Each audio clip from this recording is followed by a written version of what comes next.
Yeah, exactly. That's not a bad thing, to be fair, Sue. Well, welcome back, everyone. Welcome back to Recruitment Working Lunch. So pleased you could join us for this first show since the summer break. So excited about this one. What we'll do, we'll keep free forming for a moment just to let everybody join us. So that's totally cool. And equally as well as we do on every show, Sue, we start with, have you had your lunch yet? If you have, what? Oh yeah, okay. So you're waiting for post-show for lunch. Yes. It's going to be boiled egg on toast. There you go. Oh, nice, very nice. Yeah. So I'm certainly somebody that cannot go past midday without lunch, right? I mean, it's like clockwork. So I've already had my soup for the day with a couple of crackers, because I'm trying to avoid as much bread as possible at the moment. For everybody else, pop it in the side chat channel there. We'd be keen to know what you're lunching on this afternoon on this rather brisk September day. It's the end of summer has truly been announced with the weather today in Suffolk. Yes. I was in Suffolk over the weekend and saw Cornwall bathe in glorious sunshine. Well, we were under cloud, weren't we? We were definitely under cloud, and it was 100%. Well, as everybody starts to join us, I can see people popping in now, which is great. I think it'd be really interesting to just kind of set some context for the show, Sue, because whilst everybody's seen the title, which is poppy seed bagel with chicken and mayonnaise. Angela, very nice. Somebody's lunching out. That sounds like something you purchase, not something you make at home. So yeah, the title for today's show: great feedback engages talent and inspires advocacy. And it was something that you and I were talking about when we thought about the actual show itself, Sue. So we'll come to that in a second, but let's start with introducing you for those very few people that don't know you. And I love your LinkedIn profile because it says helping hiring managers handle difficult conversations in the workplace. So introduce yourself. What do you do, Sue? Okay, my background is HR, ages and ages back. Then I went and did, I managed an adult career guidance centre for ages. But for the past 20 years, I've been an executive coach, and I've taught, I was an honorary teaching fellow at Lancaster University for 10 years. And actually my program was part of their international MBA program for 4 years. And it was entitled Leading Difficult People. Wow. Yeah, and that's all about feedback. And my real passion for feedback is that when I was in HR, when I was in management, I saw good people failing, not because they weren't trying hard, but because they didn't know how they were failing. People. These were good people. And the managers were nervous or reluctant or didn't know how to give them the advice that these people clearly needed. And I've seen well-crafted feedback change people's lives. So we're starting the ball rolling on the conversation already. Let's just pause a second there, because we'll get into that in a lot more detail. But I'm super excited that you're joining us for this one, Sue, because as you and I both know, feedback is super important. Completely. At any time. Yes. At any time. But I think there's certainly acknowledgement that the last kind of 18 months has really, really emphasized the importance of feedback, being able to communicate first and foremost in a very kind of virtual environment. But again, I'm jumping the gun here. In advance of the show, which I thought was quite cool for us, we did a little poll on LinkedIn just to kind of get a sense check as to what people's thinking was, and you were kind enough to kind of help shape that poll. And we just simply asked, what is the most important reason to provide feedback after an interview? We gave 4 options plus the other: to show professional courtesy, great interviewee experience, provide valuable insights, and employer advocacy.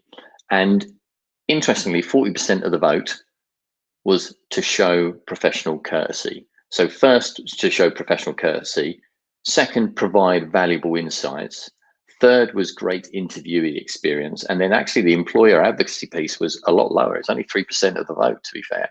So I think it feeds into our thinking around feedback, but are you surprised by any of those results? I'm surprised by the 3% because, you know, people chat and they've got colleagues and someone says, oh, I've applied for a post with so-and-so. Now, they're either going to get, oh, good luck with it, or, oh, I wouldn't work for them. Yeah. And if they get the, 100%. oh, I wouldn't work for them, and they say, why not? Well, I went for an interview with them, never heard from them, blah, blah, blah. You know, straight away, you've got someone thinking, maybe it's not the right place for me. Yeah. And a lot of people, particularly in a candidate-led market where there's lots of posts available, lots of people aren't looking for a job. They know they've got the skills, they know they've got the expertise, they know they can earn a certain salary level, they know they've got choice. They're looking for a value-led company to work for, someone who's going to someone who, instead of just having respect on their value statement and in their induction program and in their, you know, we treat people respectfully, actually do in the interview process, because they can only judge you by the way in which you interview and the way in which you conduct the process. And if you do that professionally, respectfully, with a little bit of humor, perhaps a little bit of, hey, we're fun to work with, we're really, you know, then they're going, oh, this is the type of company I want to work for. And then they'll go yes when you make an offer. If you're cold or distance, well, they can work for a cold or distanced company anywhere. Yeah. But the best quality candidates don't want cold or distance. They want to enjoy their work and the colleagues that they work with and the way in which they're treated. Definitely indeed. And you don't get a better advert than the way that you handle your interview process. And I've often said that it's easy to treat good people well. Do we treat poor people well? That's an interesting point. Really interesting You know point. what I mean? The people who do a bad interview, the people who we discard and go, oh God, do we treat those people well? Yeah, and I think that links back to perhaps employer advocacy was the wrong terminology. I did say to you on this, so I often with my polls don't quite get the wording right. I think perhaps by that people thought, oh, where you would proactively promote an employer, but you just made a point there. It's simple small talk within your kind of community, your network. You know, your friend. What exactly, them? and I wouldn't work for them. Exactly, and it's that in itself is still discussing or, you know, kind of projecting your thoughts of a particular client or company or business onto people in your immediate network, and that can be done. And the ripple effect of that, right? Yeah, the response you'll want is, God, you got an interview with them? Wow, how did you do that? In other words, aren't you lucky you've got an opportunity to have an interview with them? Yeah. In other words, you're an employer of choice. You're employee. Definitely. You know, you are someone that people go, oh, I'd love to work for them. I hear they're great. It's the pub conversation, not the official stuff. It's the pub conversation, or the chat on Facebook. Yeah, for sure. Well, listen, just to bring everybody up to speed that has just joined us, because I've noticed a few people have joined us in the last sort of 5 minutes. We're just chatting about a poll that Sue and I placed on kind of LinkedIn, and the question was, what is the most important reason to provide feedback after an interview? And we're just kind of dropping on the fact that employer advocacy was actually 3% of the vote. It was quite low, and perhaps the context of that wasn't quite right. But actually, first, second, and third place. First place was to show professional courtesy. Second place, provide valuable insights, and third place was great interviewee experience. So let's come back to that piece around professional courtesy. So 40% of the vote, clearly everybody thinks it's very important. And do you think companies think about interview feedback as professional courtesy, or do they just, in their mind, it's just, okay, the process has ended, therefore we haven't selected you, therefore by virtue of the fact we haven't selected you, that's your feedback? they don't think beyond that in terms of actual what professional courtesy would mean. I'm going to tell a story. Go for it. It's more than professional courtesy. Yeah. When I worked in management, adult career guidance, I worked in adult career guidance. And I had a client who came in, he was a lovely man, and he walked in and he said, "Sue, I'm getting lots of interviews. I never get the job." I said, "Oh, really?" I said, "That's odd." I said, "Well, something's going wrong at the interview then." He said, "Yeah." I said, "Okay, so let's role play an interview, shall we?" So literally, you know, he went out the door. He went out the door and I grew through the reception and did the whole thing. And he came in and he started shouting at me. And I was like, okay. I went, "I think we found the problem." Yeah, 100%. I mean, was it just a kind of lack of self-awareness on his part, or he wanted to be assertive and confident and it just came through? This is the whole thing about feedback. He wanted to come across confident, clear, concise, in control. Ugh. Yeah? Yeah. None of those are bad things to aim for in an interview. Yeah, for sure. But he did it by shouting at me. And I said, "Okay, stop, we found the problem." I said, "Can you talk to me like you talked to me before? Because that's all I want is for you to talk to me." And he went, "Is that it?" I said, "That's it. That's it. You're shouting at me." And immediately I'm like, "I'm not hiring you because you're frightening me." Yeah. He was a good guy. He had a ton of, he was lovely. He had a sense of humor. He was relaxed. But of course, none of that came across. This is the problem with feedback. Why we need feedback so much. Because he was totally unaware of what he was doing. Yeah. Totally unaware of it. Yeah. Could you speculate as to why the company might not, or these people might not have given him any feedback? They were frightened of him because he appeared to shout. But you're on a phone, you're not in face to face. And also, hiring managers don't know how to language it. So I've got some tricks here. I've got some things to say. Sounds good. You can preface a lot by saying, "During the interview, I gained the perception that," because you're not saying it's fact. And you're being absolutely truthful during the interview. So what's an interview? 45 minutes. During that 45-minute little window, I gained the perception that, and of course we can completely gain the wrong perception. We have all gained the wrong perception at times. But this is so valuable for the man who shouts. During the interview, I gained the perception that you are very strong in your communication. For example, you were shouting at me, and that made me feel very apprehensive, and that made me concerned about bringing in that level of energy into my team. You could put it in a different ways, but you know what I mean? Yeah. You know, that you were very strong in your communication. In actual fact, you shouted at me. You were shouting. I'm not worried about, if you do that with me, would you do that with my clients? For sure.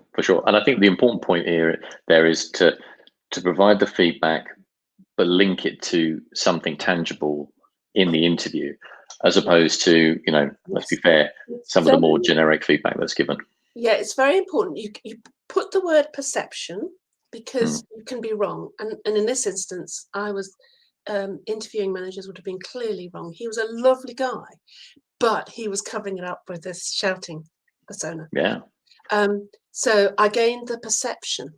And then the reason why you gained the perception, it would have been body language, it would have been tone of voice, it would have been, you know, I gained the perception that you lack confidence. And the reason I gained that was that you talked to the floor all the time. You didn't look me in the eye. Yeah. Now that's useful. Definitely indeed. And I think that links into the kind of providing valuable insights, which was the second highest kind of polling reason for providing feedback. And yes, it does take additional time for recruiters and or hiring managers to provide feedback to people that have been unsuccessful. But the actual value of that I mean, can't be immediately measured, but it does have value. And actually, it has value for the individual, and that should really be the kind of key thing, right? That's the whole purpose. Now, you see, this is the problem that we have with hiring managers. Bless them. Hiring managers, they come in, they've got their targets to hit, they've got their boss to impress, they've got all this stuff, and they've got a lot on their plate, and they've got a team that they're trying to manage in order to deliver that result. Now, a lot of hiring managers think that their job as a manager is to manage resource, manage budgets, tell staff what to do, and they don't grasp that actually a key part of their job is to gain extraordinary work out of ordinary people. Okay, I laugh when people talk about, oh, we hire big talent in, we hire the best talent. I'm going, yeah, I know why you're doing that. For one, it's costing you a lot of money. Two, you're doing that thinking that these people don't need managing, but I'm telling you now that high talented people need managing just as much as anyone else. And three, if they're high talented people, they will know it, and they'll tend to act a little bit spoilt. You know, you get problems when you've got high talented people coming in, and they think that, oh, we don't have to develop anyone because we just hire in high talent. Like, you're competing you're paying a lot. You don't actually, there's times when you do need high talent on certain jobs because, you know, you need it for a business reason. But as a general rule of thumb, no. The successful businesses take the ordinary, average, good person, you know, the big bulk of people, that big bulk of people, and they develop the management expertise to gain extraordinary work out of these perfectly ordinary people. They're all capable of it. They're all more than capable of it. If they get good management. If they get someone who does that. Now, the interesting thing is that when you switch your manager's mindset from, I'm a resource task-driven manager, and my job is to manage delivery of task and resource and just tell people what to do, to my success as a manager is determined by the ability of my team to deliver, and therefore my job as a manager is to get extraordinary work out of ordinary people. Agreed. Then you get this mindset of, I'm here to help people become the very best that they can, the very best. So when you go in and give feedback to a failed interviewee on the basis that I'm giving you this feedback to help you be better. Now, if you give it with that approach, as opposed to, I'm just doing it to look good, tick box. If you're genuinely giving it, I've got a couple of ideas here. I've got some feedback here that I think would really help you in the future. So let me share. I may be right, I may be wrong. These are my opinions. Someone else would have a completely different opinion, but these are my opinions, and I'll share them with you in the hope that they'd be helpful for you. Definitely. And it, you know, to the point around kind of providing feedback, you may not hire that person today. You may end up hiring them in 12 months time, 18 months time, 24 months time. And, you know, it's kind of really thinking not just in the immediacy, but certainly kind of longer term, as people keep saying, talent pipelining. Way to stand head and shoulders above the majority of people who don't do this. It's such an easy way to have them go, oh, I'm gutted I didn't get that job. I wish I had got that job. They seem to really care. They seem to be professional. They gave me a couple of valuable pointers. You only have to give a couple. Don't go into in-depth character, you know, like this. Just give a couple. Okay, I'm going to work on this, and I'm going to apply to work with them again. Yeah, it's taking that time. I think it's certainly valuable. And if any companies, businesses, hiring managers thinking, well, you know, if I don't give any feedback, does it really matter? I mean, what's going to be the kind of negative effect on our business? Well, you know, Glassdoor would be one where people go there and start talking about your business and the fact they never got feedback, or the interview process was absolutely horrendous, and that can build critical mass because the more people. 5 to 10 minutes. It doesn't take long, and there's a little script you can follow. And I've got the script for you because I Oh, good. make it really easy for everyone. First, start off with I was impressed by. Just start off with I was impressed by the fact you were on time. Yeah? If that is what, but you have to be genuine. You always have to be. I was impressed by the way you dressed. I was impressed by your smile and the way you greeted me in reception. I was impressed by. What were you impressed by? Yeah. Yeah. And then you might say, I would have liked to have seen more of, less of, and keep doing. Yeah. Now, more of, I'd like to have seen more of that smile. I would have liked to have seen less of the conversation about your ex-boss. Yeah. I would like, and keep doing the confident look in my eye. Yeah. You need to give the advice as if you were giving it to a friend. If you're doing an interview test, and don't go into depth. You don't need to go into depth to be massively, to stand head and shoulders. Just the fact you're doing it, you want 5-10 minutes. You might say during the interview, I gained the perception that, and why. Yeah. Yeah.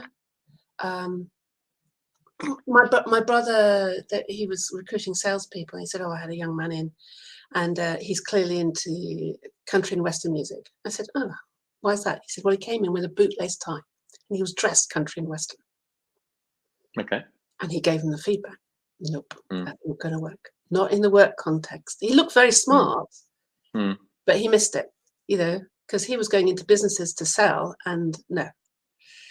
That's interesting. That doesn't give you think it's professional, and it certainly is very smart, and I appreciate the effort you put in, but it's not going to work with my clients. Yeah, interesting. So, I mean, in terms of good feedback, it relies on well, certainly if the hiring manager is giving feedback, and or then the recruitment team or talent acquisition team need to give feedback. It's underpinned by, quite simply, taking notation within the interview, right? It actually, you need to document certain things to kind of feedback on, right? I've kind of observed interviewers previously where they're like, "Oh, don't worry, it's all up here," and then you kind of Q&A them afterwards, and they recall a snippet of some of the stuff that you've actually noted down yourself. And it's, some people would perhaps counter argue, well, I don't want to be there writing during an interview because it could put the interviewee off. Well, not if you actually precursor it with, I'd like to take some notes around what we're talking about, so that I'll have something to refer back to when I, kind of make my decision. Is that easy to train into hiring managers, Sue? Well, they need, for discrimination, they need to know why. They need to justify why. And it's the easiest thing to do is say, I'm booking an hour in your diary for the interview, 45 minutes for the actual interview, and 15 minutes to write notes afterwards. Because, and this is hard for managers because, of course, they rush from task to task, and they don't actually complete that many really well. It's not just interviews; they don't complete that well, if you know what I mean. Yeah. I've worked. I know. I've been there, done that. Got the T-shirt myself. Is to really ask them to complete the quick form afterwards. Make it easy. Give them a form to complete. Yeah. Your impression. 100%. Why did you gain that impression? Yeah. Which is the perception. Yeah. Definitely. Yeah. I think one way to kind of reinforce it, I've seen with companies I've worked with previously, what they do, they do kind of, so say for instance, hiring manager, a couple of other kind of team members hiring, so maybe a 3-stage process. And then what they do a debrief at the end. So all 3 get together and share feedback. And actually, being in a situation where you're being peer reviewed or reviewed by the quality of your feedback actually can act as a catalyst to ensure that you do fill that actually form in. Your impression, and why did you gain that impression? And that works very, very well, because you're going to interview 5 people. People meld into one. They all meld into one. And I have learnt over the years, really, really truthfully, you've got to write down, you've got to diarize 10 minutes after to write your notes. They can be scrawled stuff, they can be pointers, but they will remind you of what it is that one person, you don't want to get into a three-way where you go, the guy with the grey shirt, and you go, what? I don't remember a guy with a grey shirt. Who was the one with the grey shirt? I don't remember him. And they go, no, the one with the grey shirt. And you're going, oh, that would be awful, really, wouldn't it? If that's one thing I do pick hiring managers up on.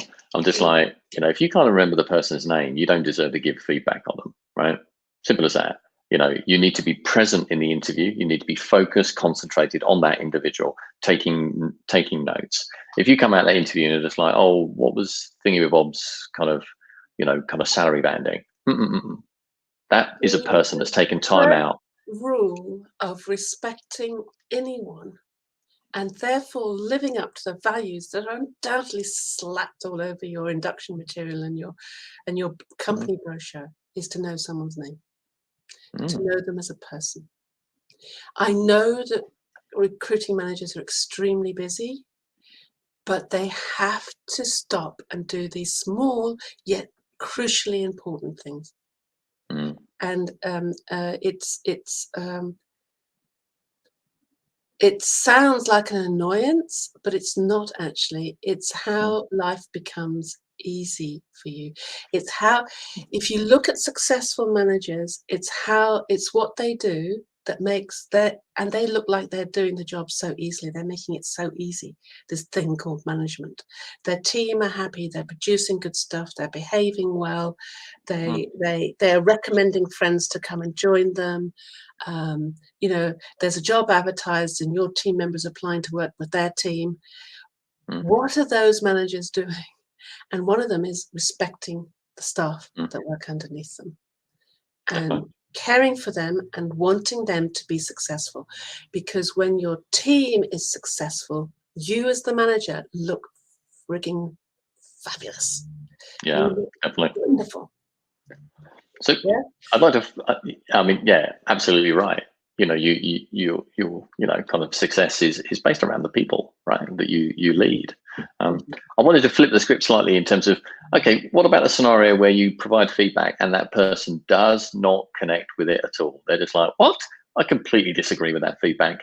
And then, I've certainly been there during my career where you've provided feedback and genuinely, surprisingly, the person is just like, no, I don't accept that. Don't worry about it. First of all, preface it with, this is my opinion, this is my perception, I can be wrong.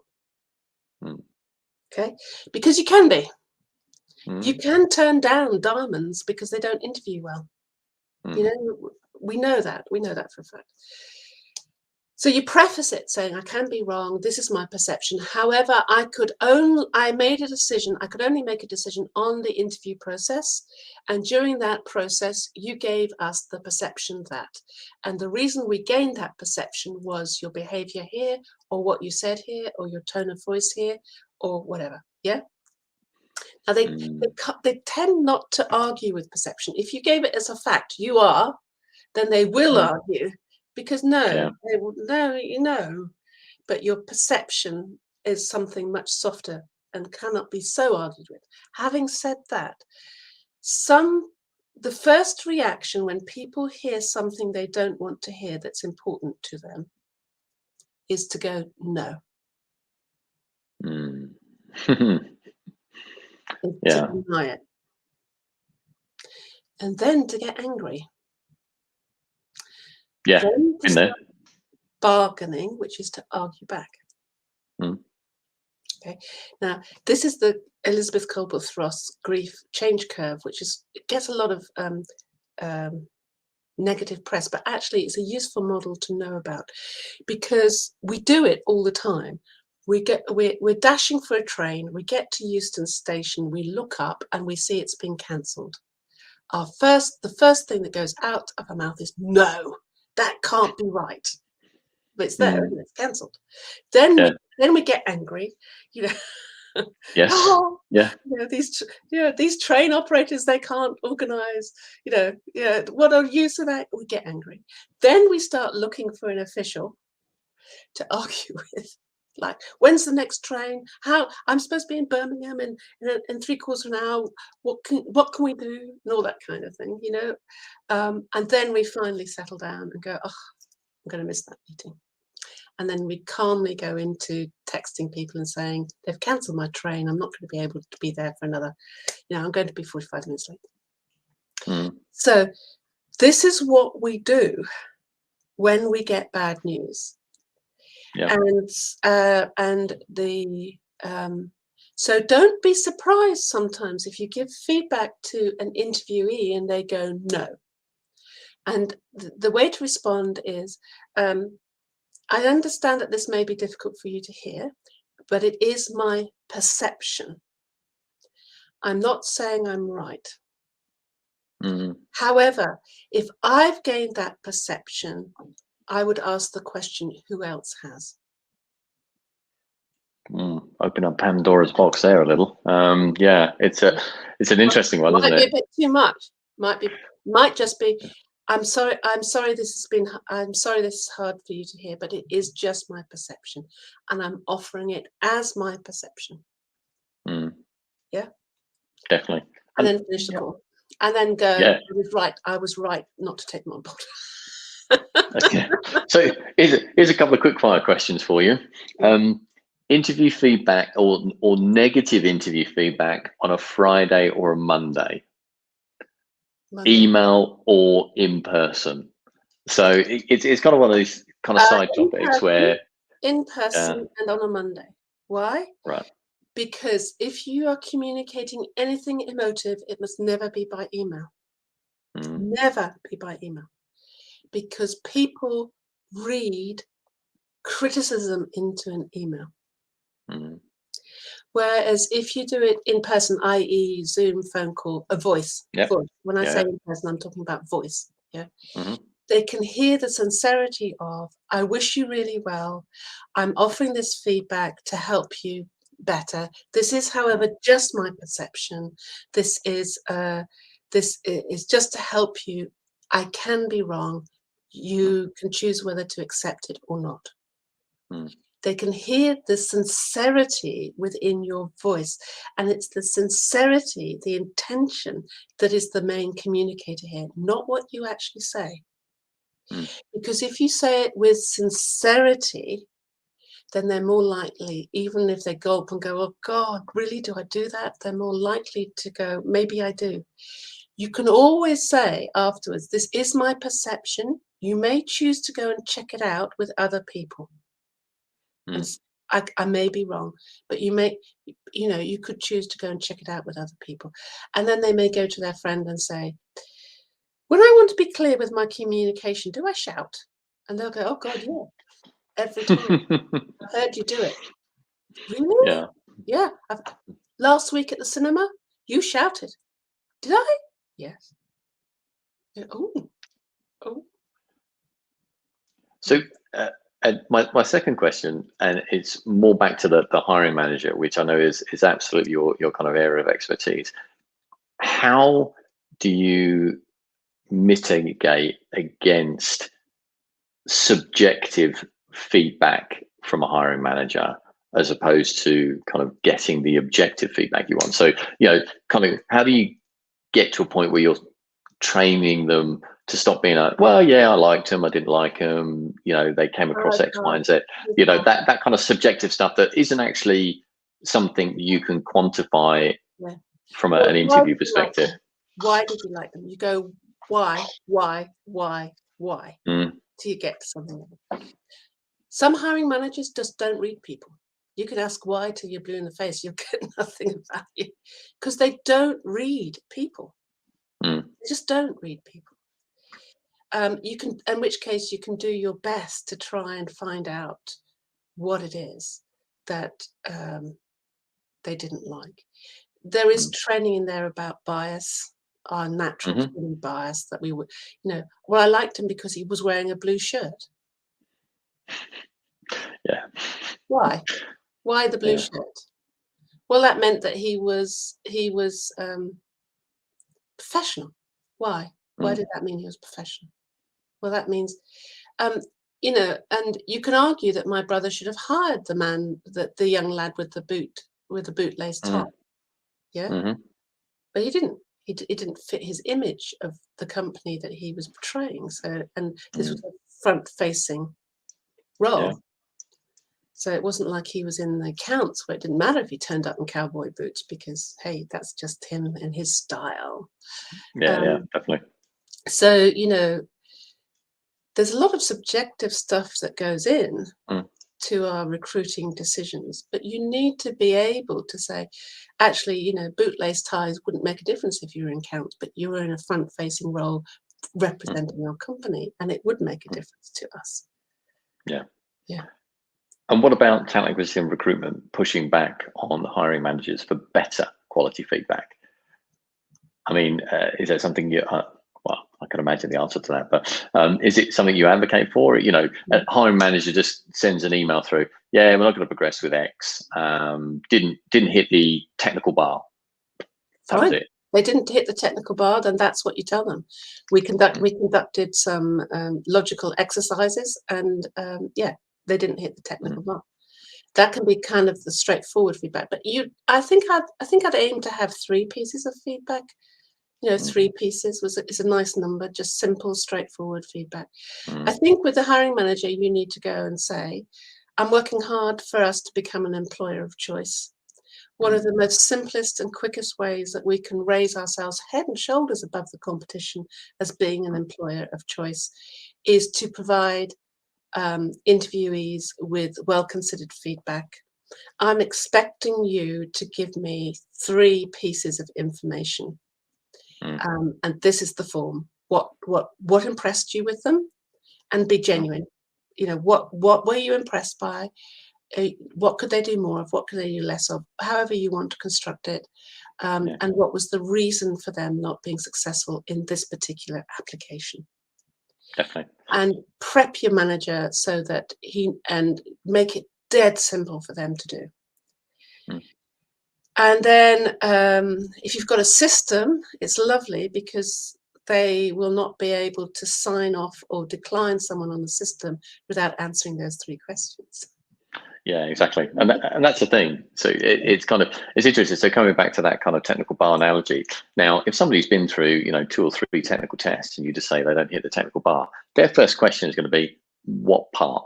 Because they're going to have an indication of their strengths and their weaknesses. So from a technology perspective, they may be, super proficient in something like SQL, but know that, from a Python perspective, they're maybe not there.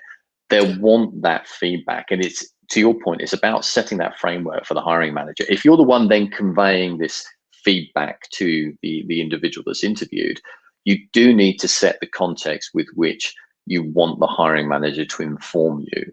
Yeah. Otherwise, you're going to be continually chasing feedback. I was impressed by the depth of their knowledge about SQL. However, we didn't need that in this role. We needed this. Yeah. Oh, well, that's everything. Hey, guys. And then you go back and I know what's going to happen. The candidate's going to go, I don't want SQL. I want to migrate into other technology. And you'll say, well, you need to show a stronger, technical knowledge of other. It's a catch-22 for the candidate, but he needs or she needs to display. Yeah. Yeah. In this particular role, we didn't have time to train. We needed someone to hit the ground, deliver tomorrow. Yeah. Yeah. And I think that's an important point, Sue, is the fact that when you're kind of almost bringing somebody into the process for interview, you can't just rely on the job spec alone to set the expectation levels of what you're looking for.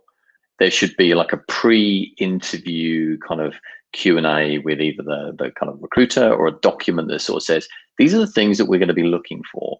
These are our calibration points to allow that individual to interview well, right? Because ultimately, otherwise, I mean, I always maintain the analogy, when in this day and age do you walk into a meeting where you don't know the agenda, the people, or something about what you need to contribute?